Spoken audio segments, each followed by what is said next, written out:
Important topic पर आपसे discussion करने वाली हूँ। देखिए, अक्सर क्या होता है कि विवाह होता है, विवाह के बाद एक लड़की अपना मायका छोड़ के ससुराल आ जाती है। ससुराल में कभी सास ससुर के साथ उसका मतभेद हो जाता है, कभी पति के साथ मतभेद हो जाता है, क्योंकि आप लगाइए कि एक लड़की 25 साल अपने मायके से अब ससुराल पहुंचती है तो नियम कानून सब कुछ अलग हो जाता है। इस समय लड़के वालों को भी समझना चाहिए कि लड़की जो 25 साल अलग एक घर से हमारे घर पे आई है तो उसको कुछ समय देना चाहिए। और कभी कभी बात इस कदर बिगड़ जाती है कि पति के द्वारा भी पत्नी को कुछ अपशब्द भाषा उसके निकल जाता है, जैसे उसके परिवार वालों की वो बेइज्जती कर देता है। इस तरीके से कुछ बातें पति के द्वारा भी हो जाती है। ये ज़रूरी नहीं है कि हर समय पत्नियों की ही गलती हो। पति भी कभी गुस्से में महिला से कुछ कह देते हैं, ऑफिस का कोई काम है वो सारा गुस्सा महिलाओं पे निकाल देते हैं। अब पत्नी एक बार, दो बार, तीन बार आपकी सुन रही है, लेकिन इस बार हद ज़्यादा हो गई।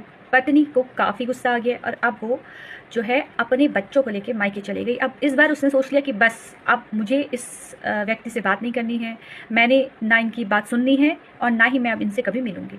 जो चलता है वो चलता रहे, अब ना मुझे इनके मेंटेनेंस की ज़रूरत है, ना मुझे इनसे कोई बात करनी है। अब ऐसा सोच के मान लीजिए कि आपकी पत्नी चली गई है। अब आपको क्या करना है? अब आपको जब ये इस बात का एहसास हुआ कि हाँ, गलती मेरी भी हुई है, तब तक काफ़ी देर हो चुकी है। अब पत्नी आपसे बिल्कुल बात नहीं कर रही है, आपके फ़ोन नहीं उठा रही, बच्चों से भी बात नहीं करना देना चाह रही है।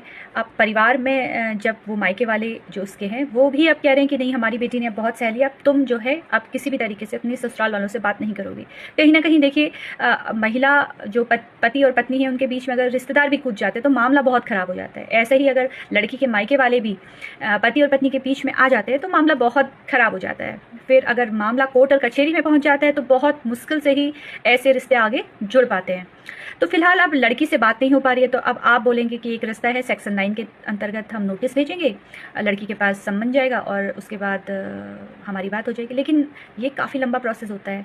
अब इतने लंबे प्रोसेस में आपको मुझे लगता नहीं कि सेक्शन 9 का केस आपको करना चाहिए। अब आप क्या करेंगे? आपके पास दूसरा रास्ता है कि आप हाईकोर्ट जाएंगे। आर्टिकल 226 के तहत आप एक रीट दायर कर सकते हैं और हाईकोर्ट पुलिस वालों को ये निर्देश देगा कि भाई ये महिला जो है इनको लेके आया जाए कोर्ट में, इनके बच्चों को भी लेके जाए। और महिला से फिर पूछताछ होती है। कोर्ट बोलती है कि भाई आपस में बैठिए, समझौता कीजिए, और बातों को सुनती है दोनों की।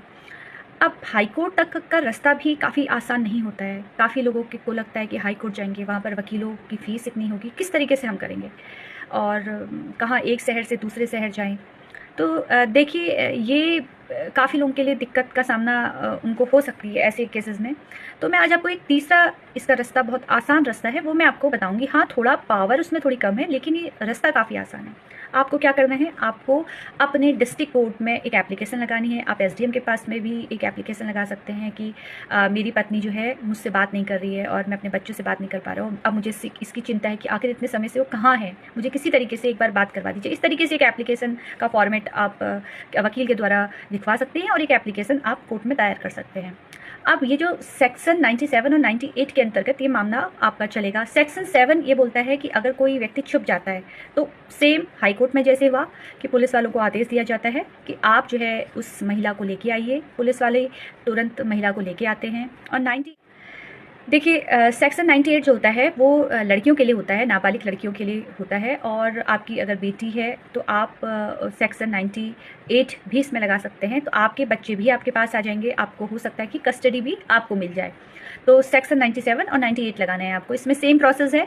कोर्ट की ओर से पुलिस वालों को बोला जाता है कि आप इनको लेके आइए। देखिए, अब हाई कोर्ट और डिस्ट्रिक्ट कोर्ट में तो बहुत अंतर है। डिस्ट्रिक्ट कोर्ट के पास पावर थोड़ा कम है, हाई कोर्ट के पास थोड़ा ज़्यादा है। हो सकता है कि आपको जो ये डिस्ट्रिक्ट कोर्ट वाला जो मैं आपको बता रही हूँ उसमें थोड़ा सा समय आपको ज़्यादा लग जाए, लेकिन इसमें अगर आपको लगता है कि हाई कोर्ट आप नहीं जा पा रहे हो, इतने वकील की खर्च फीस में नहीं दे पाऊँगा हाई कोर्ट की, तो उस समय आप सेक्शन 97 और 98 लगा सकते हैं और आपकी पत्नी आपके समक्ष आ जाएगी। अगर आपको समझौता करना होगा, बात करनी होगी, तो कोर्ट आपकी बात करवा देगा, आप दोनों के बीच में समझौता हो जाएगा। बच्चों की कस्टडी भी आपको मिल सकती है।